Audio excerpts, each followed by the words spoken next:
Welcome to another episode of Distory. My name is Kirk from Walrus Carp, and with me, as always, is Skipper Kate, holding down the upstream society like she does best.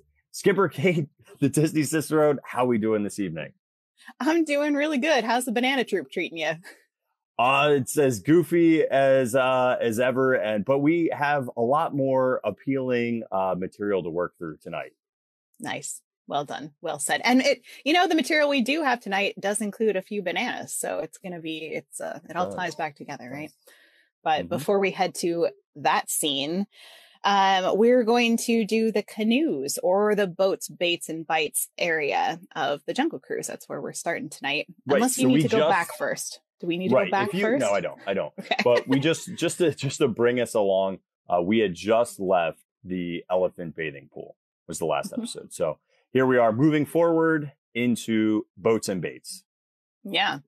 So I thought maybe we could start with the inspiration behind the scene a little bit before we move into the details of it. Does that work for you? Sure. You're like, yeah. So this scene is reminiscent of the 1899 Joseph Conrad novella, Heart of Darkness. Some of you might have heard of it. Some of you have not. It's been a little bit controversial over the years. It's definitely an older read, but it's basically a critique of European colonial rule in Africa that examines the themes of power dynamics and morality. But it has a character named Charles Marlowe, who he became a captain of a river steamboat for an ivory trading company. And then he meets the company's chief accountant, who tells him of someone named Mr. Kurtz, who's in charge of a very important trading post, and is described as a respectable first-class agent. So Marlowe goes to Central Station and finds a steamboat that's been wrecked there, finds his steamboat's been wrecked. Then he fishes parts of his boat out of the river and spends months repairing it. Then he learns that Kurtz is resented, not admired by the manager of where he's at. And then he goes to a place called Interstation. The steamboat is attacked by a barrage of arrows. Obviously, I'm paraphrasing here because this is a really long story. But he's attacked by a barrage of arrows. Marlowe then learns that the natives worship Kurtz and that he has been very ill. A Russian then comes and tells him how Kurtz opened his mind and admires Kurtz even for his power and his willingness to use it. Marlowe suspects that Kurtz has gone mad. And then after landing at Interstation, he sees natives' heads on poles and the natives ready for battle. But Kurtz shouts something at them and then they retreat. So that there's a lot more to that story. But this is kind of like the steamship, this journey he's on, and then they run into these natives and they have like heads on poles. And that is where the inspiration for this scene comes from. So I do have the little cover of the book there. What was the year again? 1899.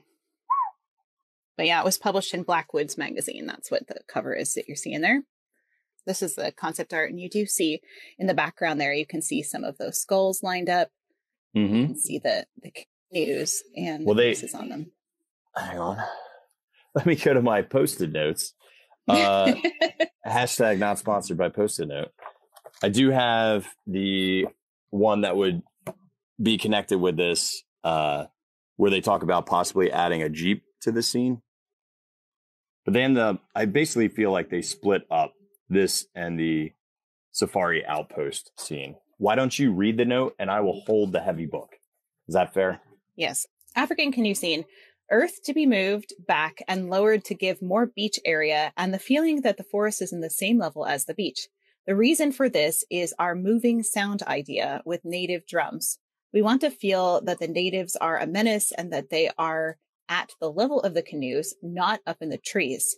A narrow band of giant bamboo will be used to screen moving vehicles on the access road immediately behind the scene. And it says, this is the truck, ? On the access road, trees, skulls, and canoe. There's the words that are there.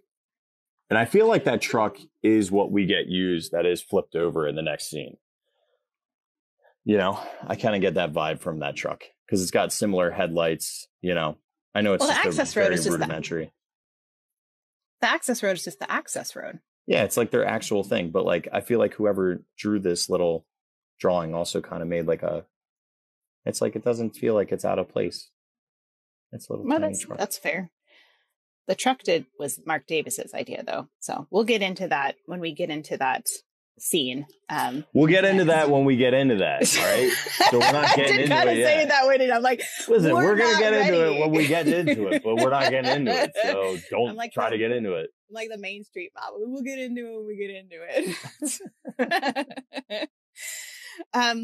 Okay, so another name for this area, and this is not a sensitive name, so just brace yourself. Another name is the Pygmy Camp. Obviously, we don't call it that anymore, and that's not a kind thing to say. So, well, you know what? The historical name. So I think we could talk about this for a second, because the concept of using the term pygmy in a derogatory sense is usually talking about somebody of short stature, right? So like that's like the derogatory way.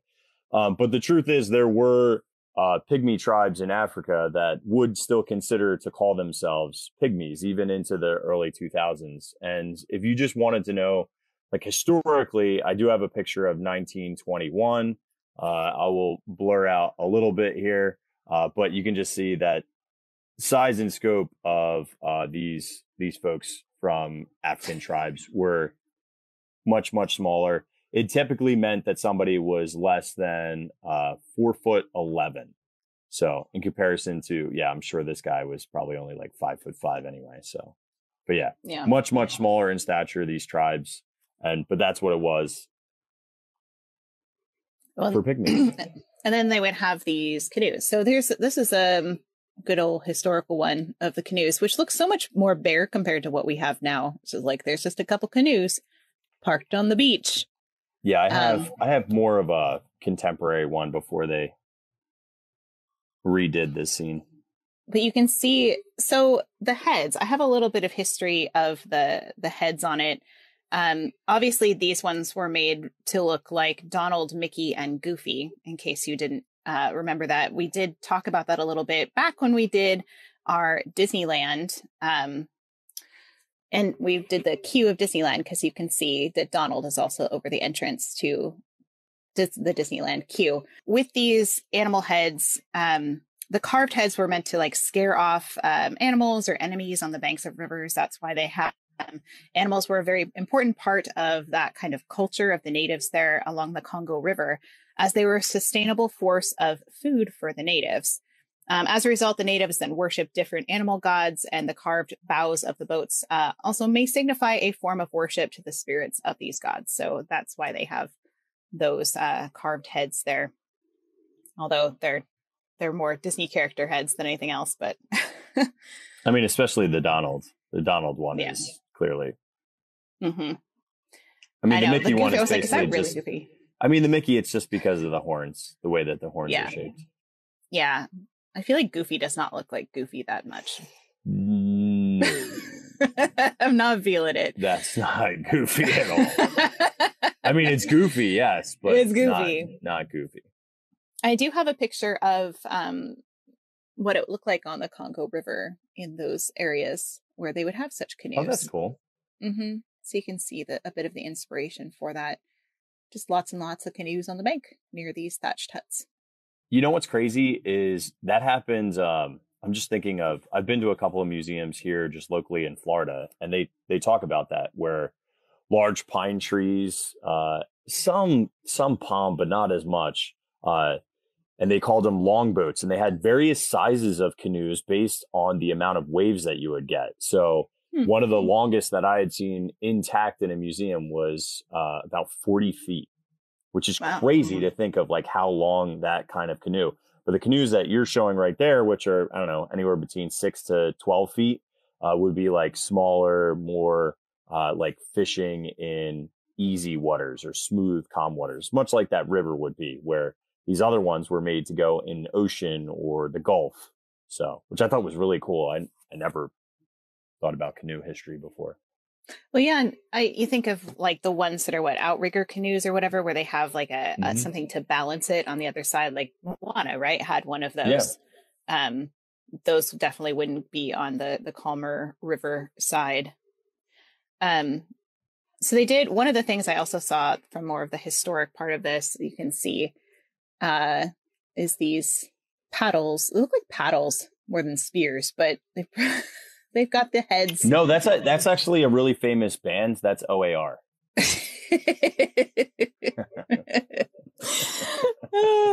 Oh, and this is also really good.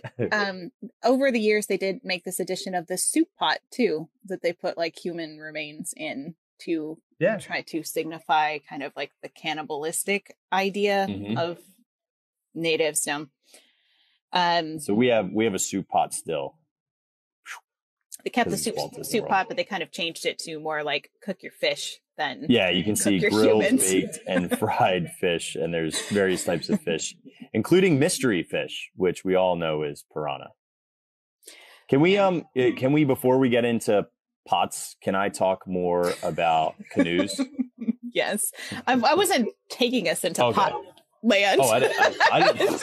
How did I know? Well, I was just mentioning it. Yes, we absolutely could talk about canoes more. Okay, cool. So some of those things were added in the early 90s. Remember, this scene is only in the Florida version. It's not in the Disneyland version at all. So this first opened in 1971, and then things were added to it in the 90s, and then it changed in 2021 when they did all of the cultural sensitivity updates. So those are kind of the major changes to the scene throughout the years. Some of the early changes they did in 1990, they did a more textured beach surface was added. And then they put the skulls on the spears that I showed you, and also the little soup pot, which I'm not allowed to talk about anymore. Yeah, you better, listen, leave that stuff in your stock pile and bring up later. That's a crock. Yes. Okay, of course, I might actually have to have you go onto YouTube, because out here my internet is being very, very, very uncooperative. But I do have from Albert Awol his reading of the of Skipper Radio. There are 4 instances in the script that actually talk about the Pygmy War canoes. So I'm going to just pretend that I'm Albert Awol. But if you do find it, there's one. It's called Walt Disney World Loops Jungle Cruise with Albert Awol from Sorcerer Radio. It's really good, and it's time-stamped. And this script I have is time-stamped. So if we ever need to pull them up too, we can do that as well. So, all right, 9 minutes and 38 seconds. Skippers, we have yet to receive any entries to our Name the Crocodile contest. Besides 1 week all expense paid cruise for one on the Jungle Cruise of your choice, you will now also receive one slightly used Pygmy War canoe. Enter today, please. Then later on, so it happens 4 times, and it's actually the very last announcement is about the canoes. So this is great. So all right, we're only on the second part of the canoes. Okay. Listen up, skippers. Your chance to enter the Name the Crocodile contest is just about over. Come on, fellas. Not only will you win 1 week all expenses paid cruise for one on the Jungle Cruise of your choice and one slightly used Pygmy War canoe, but you'll also now get absolutely free a full volume set of Teach Yourself Swahili just for entering. I teach myself Swahili. Sounds fun. Yeah, it's pretty normal. Where is my other one?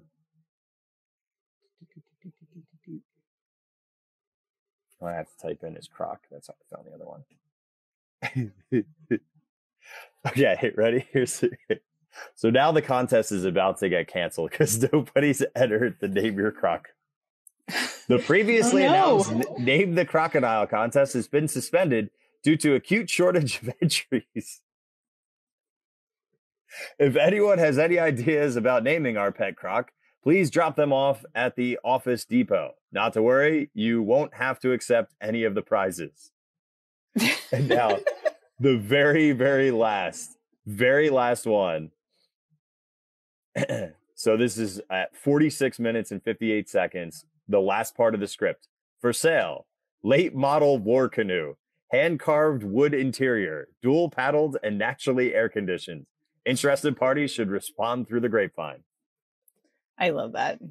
Naturally air conditioned. Mm-hmm. Oh, hang on. I got this up. Let me see if I can just play just one, just so you can hear Albert Awol, because he's great. Absolutely.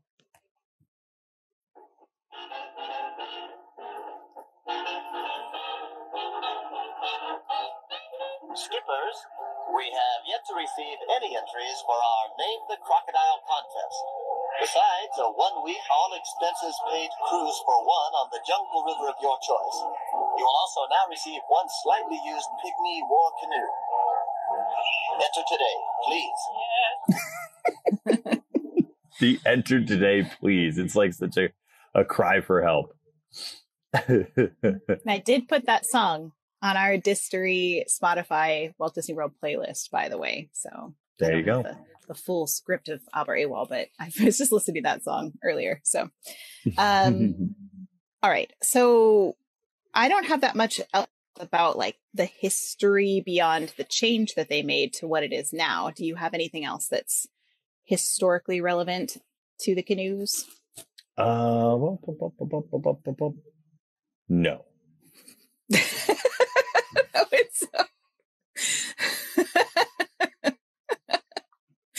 Okay then.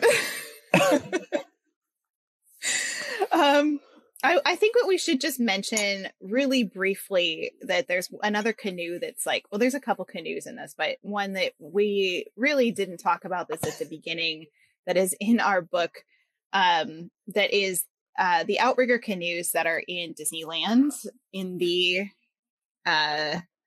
this is right where the launch is. And they still have it there today. It's pretty similar. We have those at Walt Disney World as well. It's only one though. I think we only have one at Disneyland. So, but yeah, and it says new sales for outrigger canoes, Jungle River Cruise, Disneyland. Get lightweight yellow canvas, paint orange pattern with acrylic. Please note the sails are a different shape and style from the present ones. This is signed Mark Davis, 1976. So again, those 1976 remodels, the major dates for Disneyland's remodels included the early 1960s, then 1976. Again, in the 1990s, they had refurbs, 1995 for Indiana Jones. And then in 2021, they did the cultural sensitivity. So those are the main touch points for when the Jungle Cruise had major changes that happened to it, which we've talked about in previous episodes on our Jungle Cruise Distory series. So shall we go to Boats, Baits, and Bites, which is what they changed it to in 2021? Hang on. Skipper Sully. Was that for... No. Okay. No, we don't move on. We stay right here. I asked you. I know, but I was trying to load the thing. And I was allowing you to buffer while this thing was actually buffering. No, I'm not ready. So... We find out a little bit later on when they update the scenes, they actually just lop all the heads of the canoes off. However, this gets owned. This Boats and Baits shop gets run by somebody named Skipper Sully, which, according to the lore, was somewhere in the 1930s that this ends up being a quick service fish cuisine location. And the Skipper Sully actually refers to William Sully Sullivan, who started off at age 19 as a ticket taker. Well, actually, he worked for like a some sort of aerodynamic company, and then ended up seeing a commercial or for the opening on ABC because he watched the opening ceremonies at Disneyland, and following Saturday, so this was July 17th, 1955. The following Saturday, I went down and applied for a job. Monday, I quit at Northrop Aircraft. And on Tuesday, I reported for work as a ticket taker at the Jungle Cruise. Sully was 19 years old and just took it as a summer job and has been there ever since. And subsequently worked a long, long time, 40 years, and had many, many different jobs, including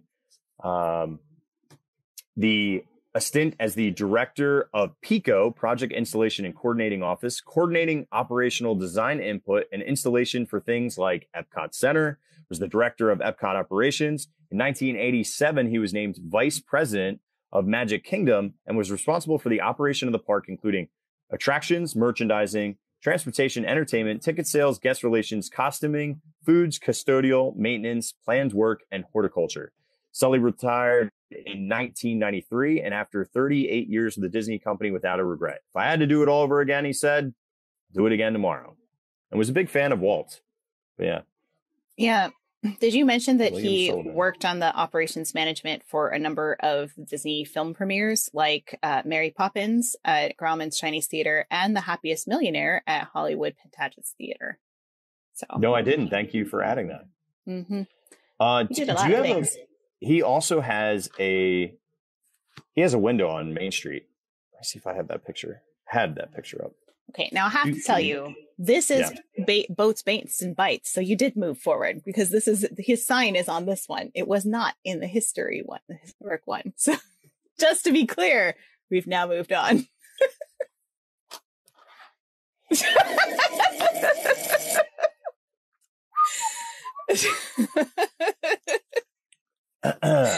So yeah.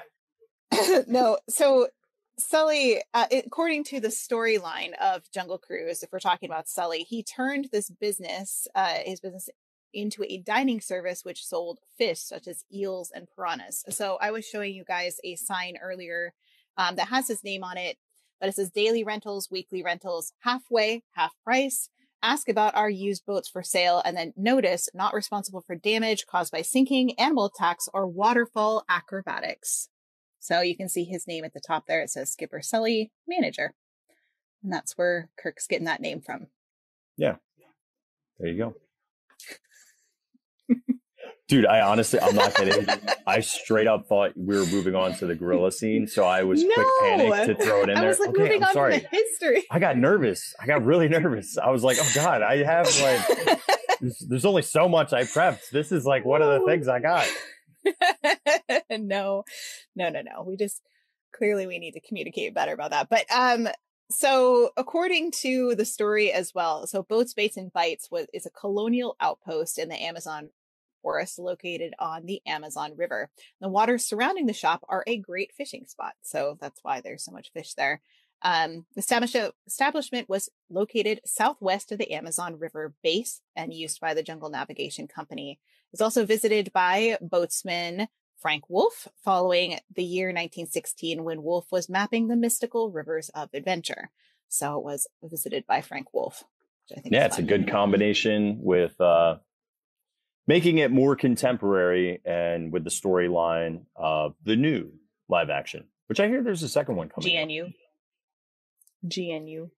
Oh yeah, it is Canoe. Canoe. Yeah. So they did take those in all of the changes for this. They did take the heads essentially off of the canoes. The canoes are similar. They kind of repainted them, but yeah, they took the heads off the canoes and then This was a sequel. This was actually a sequel to the famous Nick Cage Face Off, but this is Heads Off. Heads Off. They just took the whole thing. And they do have the pot that we were talking about before, and it says menu: grilled, baked, fried, piranha, catfish, eel, and mystery fish. In case you want yourself some mystery fish. So that's real fun. AKA fish sticks. Fish sticks. I love how they tied piranha into this, especially, I don't know if you've ever noticed this, Kirk. Did you notice the little piranha that are biting the sign? I did not. I don't have that. We don't have Isn't that. that fun? You guys have all the. That is yours. This is yours. We have a piranha. This doesn't exist in Disneyland. We have a piranha. We have a piranha. Looks like 3 little piranha. We have 3 piranha. Yep. I'm just gonna keep saying this. You're like piranha. We have 3 piranha. You know I'm a fan of piranha. I in fact send you multiple pictures of like, hey, you think we could get enough scratch together to buy one of these things? And look at it. They sell every day. piranha. Kirk texts me about piranha. It's a thing. I have issues. Okay, I think we've established that. No, you have 3 of them. They don't move or anything. They're just hanging out on the sign. But yeah, on the Boats, Baits, and Bites sign, the part that says "and bites" has the little piranha biting. I love that. I never noticed that. Little fun little detail. So they did remove. That's a great detail. Yeah, they did remove. This is another one. spears, like we talked about, that is from that Heart of Darkness. And then this little hut that is back there, they changed it into that Boats, Baits, and Bites restaurant, or shack, if you will.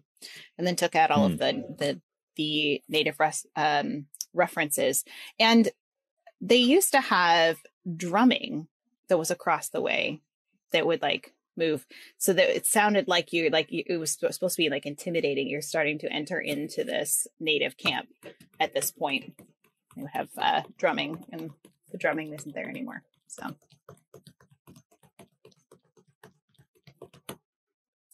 are you intimidated?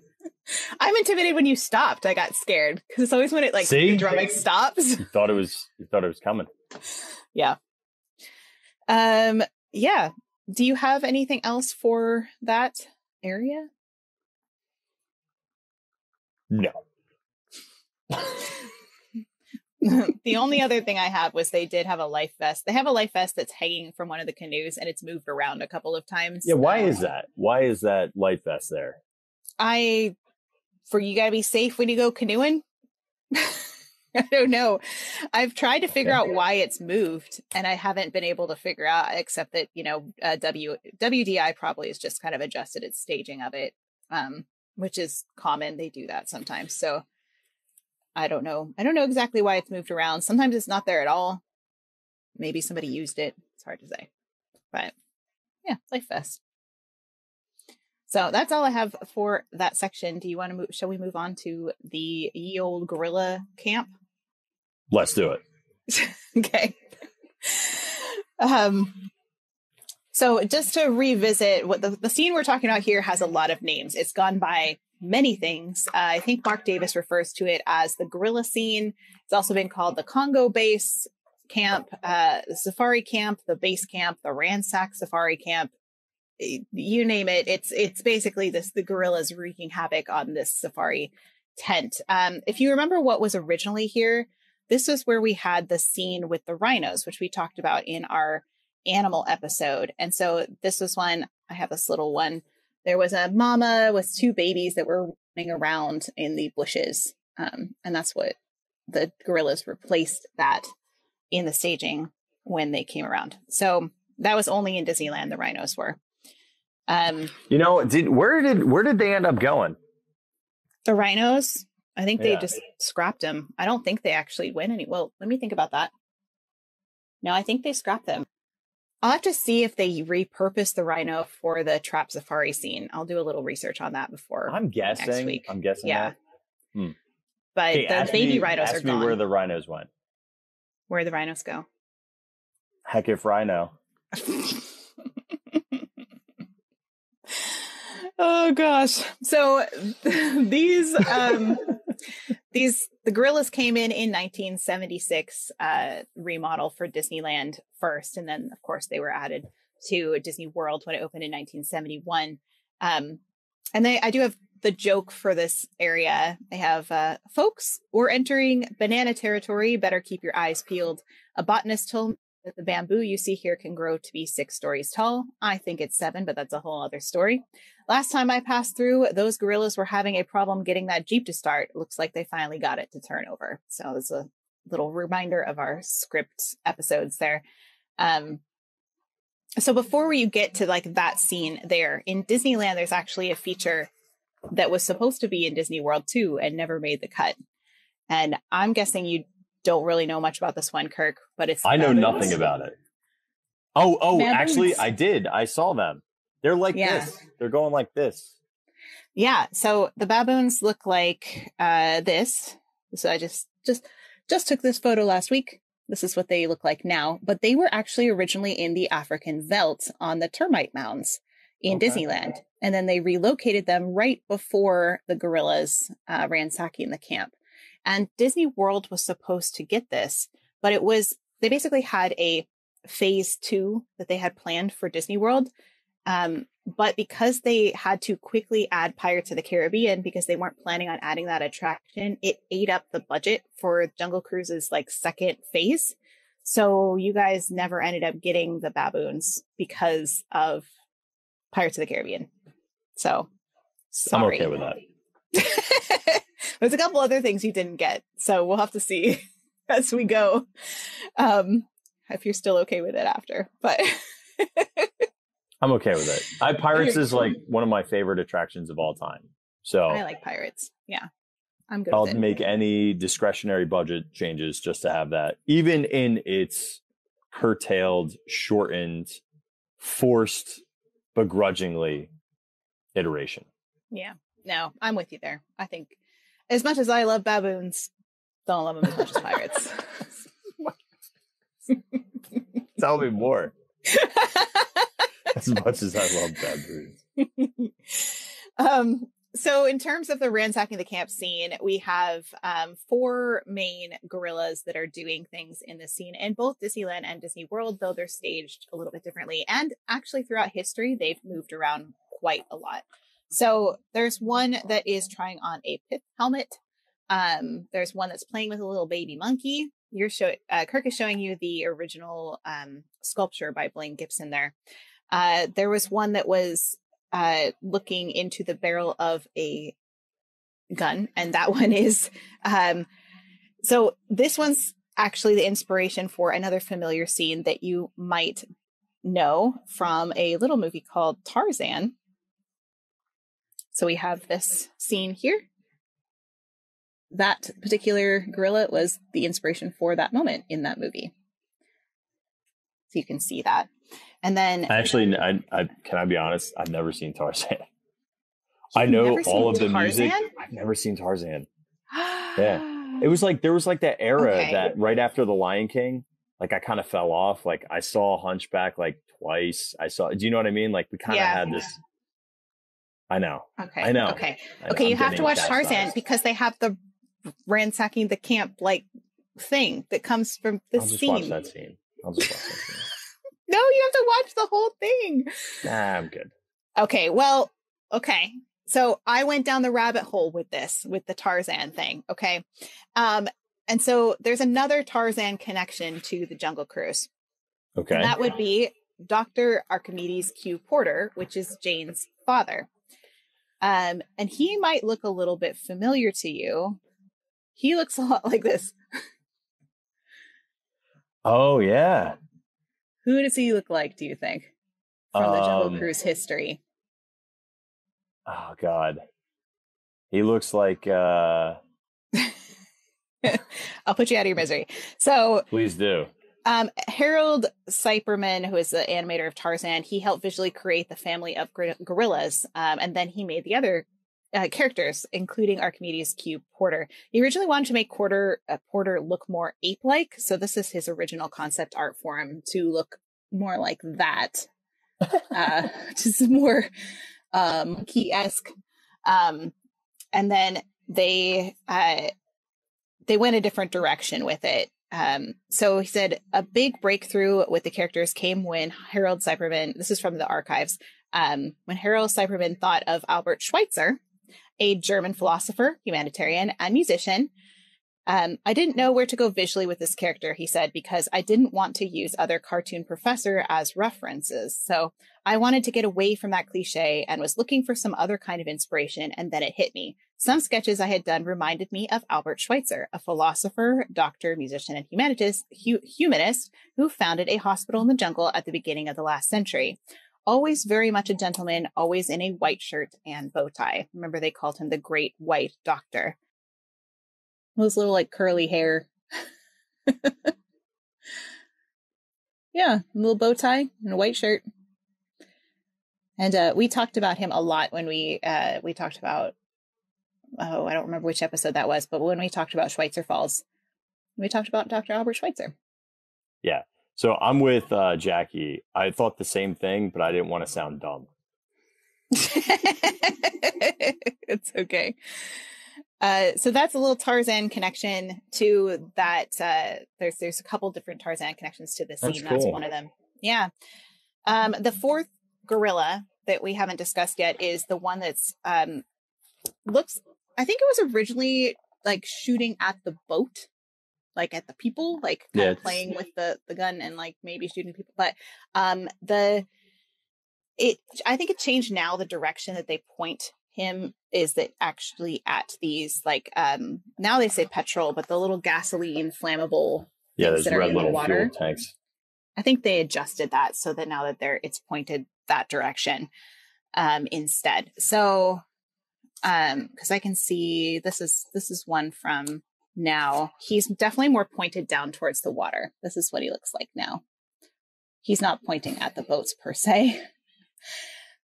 And they did. Well, and you can also see because you have the water splash that's right there. We just got an upgraded water splash like this year because that went away for a while. But yeah, and it's clear that he's shooting directly in the water. Yeah.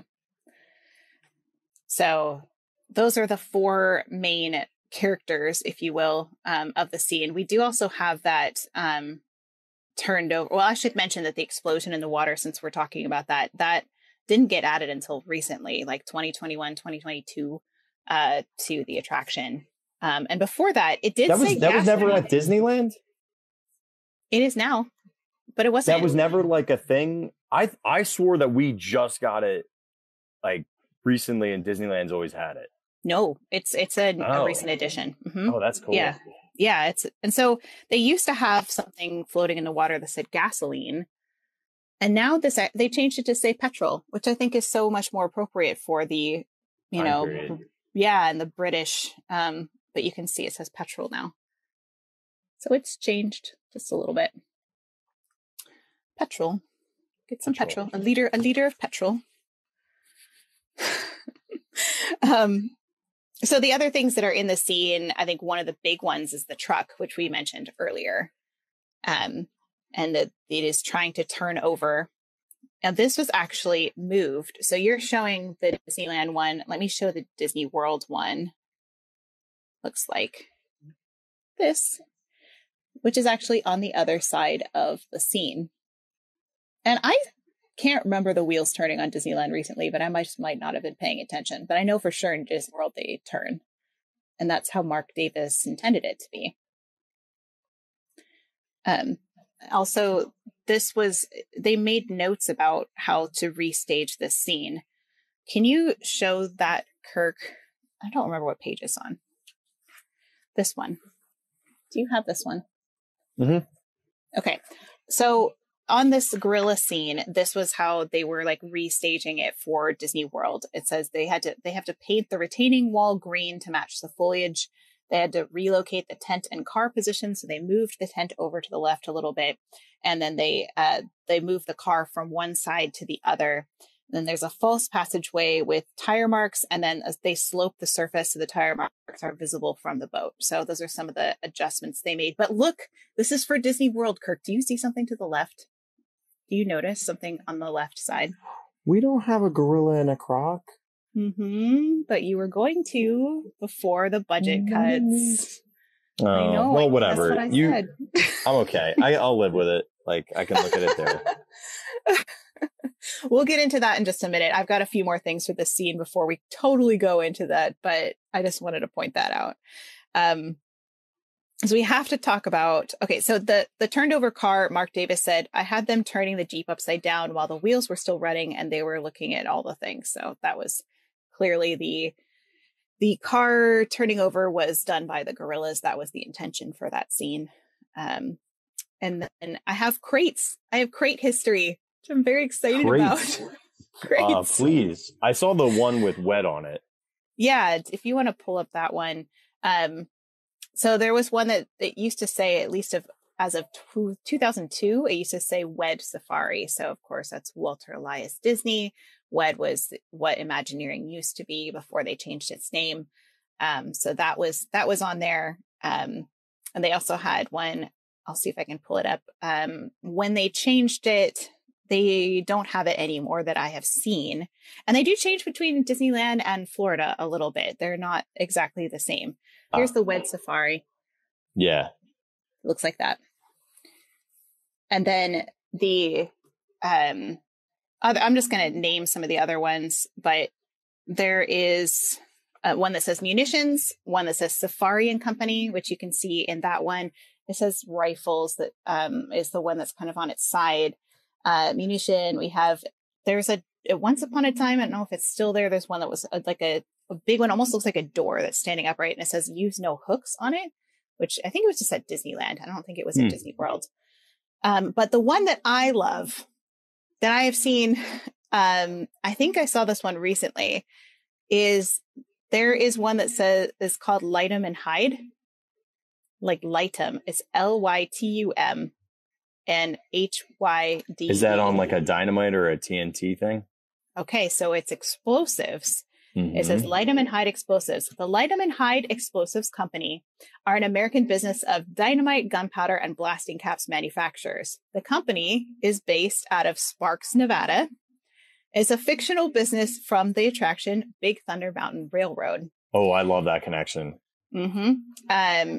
I think that this kind of got introduced with the Jingle Cruise, from what I'm understanding, because various crates of Lightum and Hide were added to the Congo base camp scene, as well as what is on your guys' tent now that didn't used to be there, which is RV Lost Surveying and Cartography. RV Lost? RV? We are. So the crates of their dynamite for Lightum and Hide appear throughout the queue of Magic Kingdom's Big Thunder Mountain Railroad. And they're also have the blasting caps appear outside Frontierland Railroad Station. We also have blasting caps in our Big Thunder queue as well. They're actually up at the top. They're just under the rafters on a cabinet. So don't ask me why I know that. This is the one that it looks like, I think, in Big Thunder. Lightum and Hide. So fun little punny crate. For those of you who know me, I love crates. You can see really clearly here the RV. What? It's a ridiculous thing to say to other humans. I know. For those that know me, know I love crates. So I do love crates. Disney puts all kinds of secrets on crates. You know, Okay, it's a fun RV fact Lost. here is that originally Miss Cicerone's parents were going to name her Crate, but then they decided to just drop the R, and she is Kate with a C. So, Great job. Okay, I was thinking about doing a crate day when I come on this trip, because I feel like crate day would be really fun. Like, shocker. we've done crate day, but I haven't done like a lot of. I've done looking for crates, but not like the history. I've had a lot of crate days with you. I can't believe like you don't think any of them have been good. We did a lot of rock talk. We've done that. We did rock talk. But yeah, so it's interesting that top of that tent, shows the Jingle Cruise when it came in here with the RV Lost cartography. But I looked recently and I was like, it's there now. So I'm like, did they not take it down from the Jingle Cruise? Because there are times that wasn't there. Like, it's clearly not there at all in the Florida one here. Mm-hmm. So I don't know. I have a tent mystery. Do they decide they wanted it full time? Why is it there? Nolo say. I don't know. This also shows how the staging has moved around a little bit for these gorillas, because you can see they use no hooks crate that I was talking about there. I get so excited about crates. I'm sorry. Crate. I heard crate expectations. When I was watching a POV of Disneyland's, and it's not crates, but I'm just thinking about it because you're telling like jokes. With the Jeep, they talked about the lights being on. We get the lights. Oh no, they left my lights on. But I heard someone on Disneyland, they were like, I hope the battery doesn't run out. Because then it wouldn't be able to turn over, right? So like it was a turnover joke, but like a battery inclusion. I've never had that. They'll be like, oh no, my Jeep, they left the lights on, or oh, they painted it blue, or what I mean? They'll never get it to turn over. That's what they say. Right, exactly. Yeah, I like that. Yeah. There's definitely, I've heard monkey wrench. They must have used a monkey wrench, or couldn't get my Jeep started, but it looks like they got it to turn over. They must have used a monkey wrench, or they called Triple Ape. Triple Ape. Now this one, Triple Ape. This one's good, and I've never ever heard anybody ever say it. Those gorillas really love all those supplies at that camp, but let me tell you, they just flipped over that Jeep. That's a good one. That's really good. funny. But you know what? I don't think it has a good, like, I think it does well when you're reading it. I don't know if it has the same, like, punchiness while you're on it, because, like, you would have to notice what's going on and transition into the Jeep effectively. It's too good a word play. I feel like it would get lost on guests. No, I agree. You know, sometimes you need the dumb, easy things, you know, because they're just That's easier. True. So I have just a couple other pieces of like the concept art from it that we didn't show yet. We've got the little mama and her baby gorilla, which is interesting because they're not in a tent yet. They're just kind of chilling outdoors. Yeah. And then there's also, I love this one, which is kind of like the one you showed, but it's like Mark actively maybe pretending to paint it. That is definitely a dry brush. So I'm not an artist by any stretch of the imagination, but I was watching something about just like painting in general. And I never realized that you had to load paintbrushes to have like more effective painting. So either loading it with water or loading it with paint. They suggest like, it depends on the substrate you're using, but I think it was like oil-based paints. They were suggesting loading the paintbrush. And I was like, I don't know what. Like putting things on the paintbrush to put it like. Yeah, it's like dipping it in water before you dip it in the paint, because otherwise. Oh, okay. Like, I was otherwise like, you have to put paint on your paintbrush. Listen, I don't know everything about painting. Okay, these are just the brush strokes. You know, I didn't canvas the whole area to ask for everyone's opinion. That's okay. We'll go over it again and again. Yeah, well, I know that was a lame one. I'll work on it. It's a lame painting one. Jokes.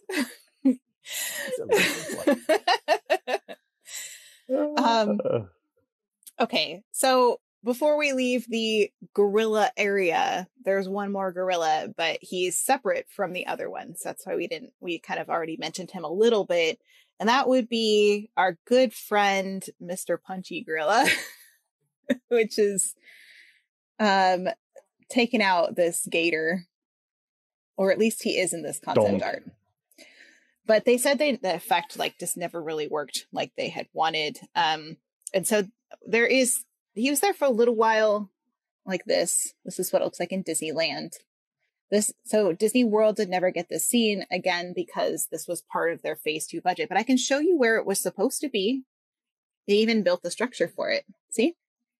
That's where it's supposed to be in Florida. So you can actually see the rock structure for where he's supposed to be. I know that rock structure. Mm-hmm. That's where your gorilla is supposed to be, friend. And he's not there. Well, I can use my imagination.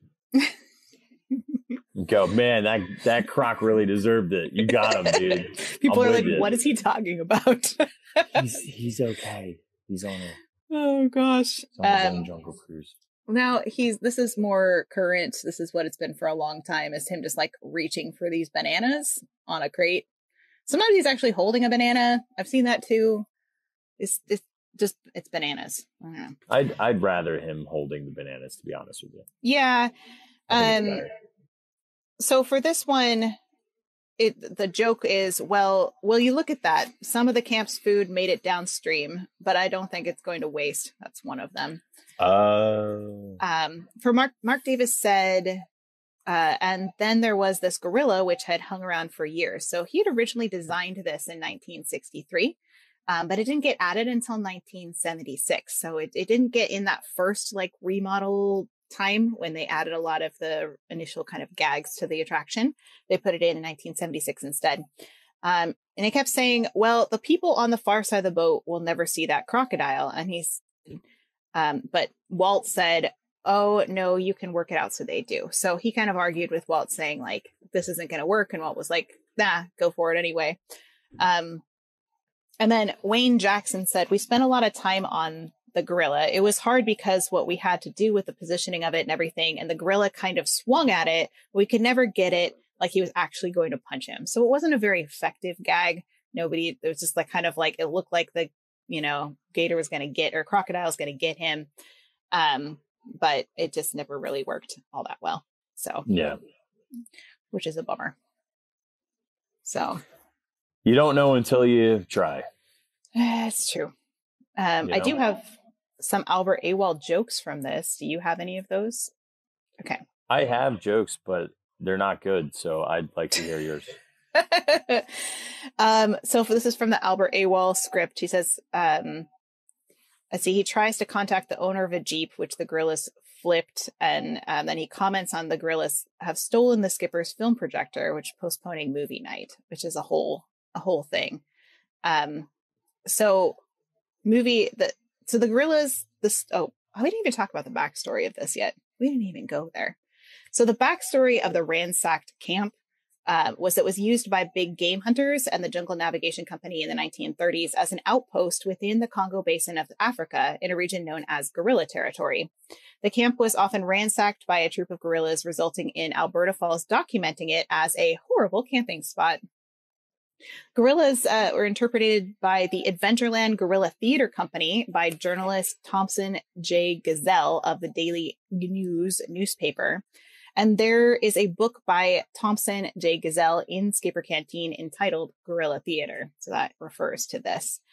So the guerrillas stole a film projector intended for the company's movie night of watching a movie called Tarzan and Me, which is actually a fictional film. See, this is why you got to watch Tarzan. It's so connected. So this fictional film was released prior to the year 1938, because that's when Jungle Cruise comes out, or is set in, rather. The movie presumably revolved around the character of Tarzan, the ape man. Now, Tarzan, follow me here, we're on a Tarzan string. So Tarzan was a real character written by Edgar Rice Burroughs in 1912. Tarzan and Me, the fictional movie, was first referenced after a 1991 update of the Jungle Cruise. And that film is likely inspired by the real-life adventure film Tarzan and His Mate from 1934, the sequel to Tarzan the Ape Man from 1932, which starred Johnny Weissmuller as the Ape Man. Now, this film was worked on by special effects artist Bob Matty. Remember how we talked about Bob Matty making the animals? That film was also worked on by Bob Matty, who worked on the Jungle Cruise. And its film series was also alluded to in The Queue, with Albert Awol imitating Johnny Weissmuller. And so here's where it all comes together for you, Kirk. This one I was really excited to share. So the character of Skipper Felix, who's actually Felix Peckman VIII, that's his full name, is said to come from Silver Springs, Florida, which is the real world location where parts of the Weissmuller Tarzan films were shot. So Tarzan is woven into The Queue, Albert Awol. This scene with the gorillas is everywhere. Skipper Felix. Ta-da! Yay! Everything makes sense. We'll definitely talk more about Skipper Felix later. And he has a very special meaning behind his name. But we'll get into that when we get into the Trap Safari, because his story is quite fun. But it's long, and I don't want to get into it all right now. But the only other thing I have for this scene, for me, is there was an Indiana Jones Summer of Hidden Mysteries back in 2008, when they had a promotion for Kingdom of the Crystal Skull, when that movie was going to come out. And so in Disneyland's Jungle Cruise, they actually made a scavenger hunt. So they added a whole bunch of things to it. They had a crate containing the Ark appeared in Disneyland's Jungle Cruise, and it appeared in the Congo Basin near the next to Kejo the Silverback. In this backstory of the overlay, Indiana Jones accidentally left the crate in the jungle while on one of his adventures. And then he kind of came back and got it, because the Jungle Cruise boat later located the crate and was returned to Hangar 51. So, and they had other artifacts from the scavenger hunt that were temporarily added, including Molo Rand's headdress in Headhunter territory, Dr. Henry Jones Sr.'s umbrella in the African Veldt, a life preserver from the Vasquez de Coronado boathouse, and Trader Sam had a stone tablet depicting the crystal skull of Akator, I think is how you say that. So, that's cool. Mm-hmm.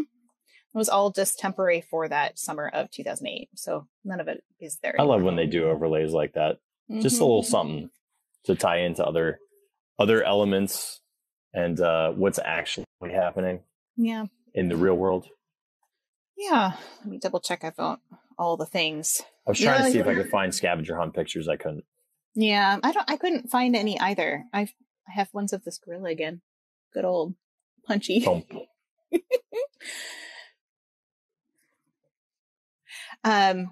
Yeah, so I think that is the bulk of what I have for the gorillas. Do you have anything else? I just wanted to talk about pith helmets for a second. Yeah. Is that a reasonable request? Okay, so this they're perfect. So this gorilla wearing the pith helmet actually has some really unique origins. I think most people, when they think of a pith helmet, they think of something along the lines of this. Yeah. You know? Yeah. Where you do see Albert Falls wearing one of these in Skipper Canteen in one of the images, or not photos, but paintings of him. But I didn't know this, and it just made me research it. Pith helmets, also known as safari helmets or salicots, originated over in the Philippines, and it was adapted by some of the Spanish military in the Philippines. So originally, this is what they more. Hang on, that's not the one I want. There's a different picture. They're more wide. Rather than the kind of like tall pointy version. Yeah, here we go. So they were wider hats, but it was obviously, if you look at something like this would be a pith helmet, where this is more of like a traditional British captain's hat. Yeah. And they wanted them to be wider because obviously, in the Philippines, especially in some of those jungly areas, it just is better. That's the reason why there's safari hats, is to keep you comfortable in very humid, hot conditions. And of course, just the way that the demographics looks in there. They are Filipino headgear, and they are dome or cone shaped and can range in size and can have very wide brims, even though they're still helmet-like. And traditionally, they were a crown tipped with a spike, held in place by an inner chin strap. They can be made out of lightweight things like bamboo or rattan or bottle gourd, and sometimes were inlaid with really precious metals.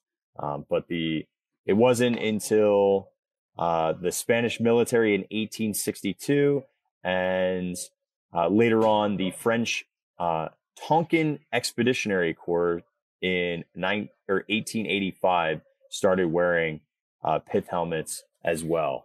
So we're at late 1800s leads us to pith hats. And you can kind of see the traditional Filipino, and then this would be actually French. That's interesting. So yeah. Coincidentally, I never thought that pith hats, I always thought they were made out of grapefruits or lemons. It's that white stuff on the inside. It's the pith. Very bitter. Oh, I was like, what are you talking about? Why would it be made out of fruit? It's not going to protect you or anything. I don't know. It's a terrible idea. It didn't. Nobody ended up doing it. Yeah. Oh gosh, no. Well, that's interesting. Yeah. Coincidentally, every time I wear my safari hat, I feel really comfortable because it's really lightweight and it's great for the rain. I almost thought, because I have it in the back of my car at all times, I'm like, if it rains next time, I might do that versus the hood and just keep the rain out of your face. Yeah, exactly. Well, hoods are super annoying too because they like drip right in your face. They just mash your head. Yeah, not fun. Yeah. Well, I think that is probably where we should pause, because I feel like that's lots and lots and lots of information. Right, because next week, I forget how your jungle cruise goes. What happens first? Trap Safari, African Veldt, Schweitzer Falls? Well, I think that we should definitely do the plane next week, because I got a lot of plane history and it's great. So it's very boring. It's very boring because it's plain. So but plain. It's super plain. It's not going to land, I'll tell you. Every once in a while, I got something.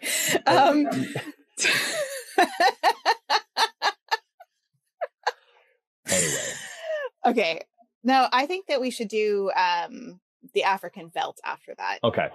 And then I don't think we'll get to the Lost Safari, but naturally Lost Safari would be after the African veldt. So I think African veldt is a lot. So I feel like that's fair. Okay, cool. Yeah. Plain African veldt. Plain African veldt will be next. You can hear Kate talk about Casablanca for like the 27th time. You love it. I know. Wait, hang on, time out. This is a real question. Are you like a big fan of the film? I'm not like a huge fan. I've seen it, but I'm not. Okay. I just love this history because it's been so debated for so long, and I literally have like 2 pages worth of stuff on just the plane itself. Because roll your eyes at me. I wish I could roll my eyes out of my head. That's how much I'm rolling on this one. You don't like my Distory about planes? I do. I enjoy it. I'm tired of hearing about it. I've heard it. I've heard it a lot. No, I love it. You have not heard the full story though. Like there's so much more to it than what I said. Okay. I can't wait. Your eyes are gonna roll, aren't they? It's gonna happen. I'm just gonna not look at you. Excited. I love that plane. I love it. And there's so much. No, I won't get into it. That's a weird metaphor though. For your life, you love that plane. It's got no wings. It's crashed. Like, this is very interesting. I'm not a psychotherapist or anything, but well, you give up control and then you have to just make do with what you got. So it's okay. It's not you at all. What are you talking about? Who are you? This is not you. It's a metaphor for what you could be. Okay, I got it. We're growing together through Distory. No. Now listen to me. Because there's things that are out of our control that we have to learn to adapt and grow and cope with it and make the best out of our situation. I feel like I have done that. Thank you. I would agree. I would agree with that. The way that you reframed it. I don't know. Yes, but the way you were framing it was like, oh, I'm like carefree and like I can just roll with the punches, and I'm like, nah. And no, that's not me. That's true. That's accurate. I'm not carefree. Really soaring in his next section. Yes, this is going to be great with the planes. But then the African veldt, which has lots and lots of history to it, because it's changed significantly, not only between Disneyland and Disney World, but just overall throughout the years. So that'll be really fun for next week. Thank you so much for hanging out with Kate and I, having a lot of fun, and just talking about Jungle Cruise. Clearly, we enjoyed enough to spend 12 episodes and more than easily 13, 14 hours on this with you. And we still have a lot to go. So look forward to not only the African veldt, the African pants, and of course, what was the other scene? Plane. And the planes. And the plane scene. So I look forward to all of those. I'm going to do research and find stuff that you never even thought of. So I'm looking forward to it. I'm ready for that. It's a deal. Bring it. Bring it on. Hit it, Skip. I can't wait, Kate. All right. Thank you, Chris, see you guys. for hanging out. Thank you, everybody. We'll see you next week. Bye. Bye.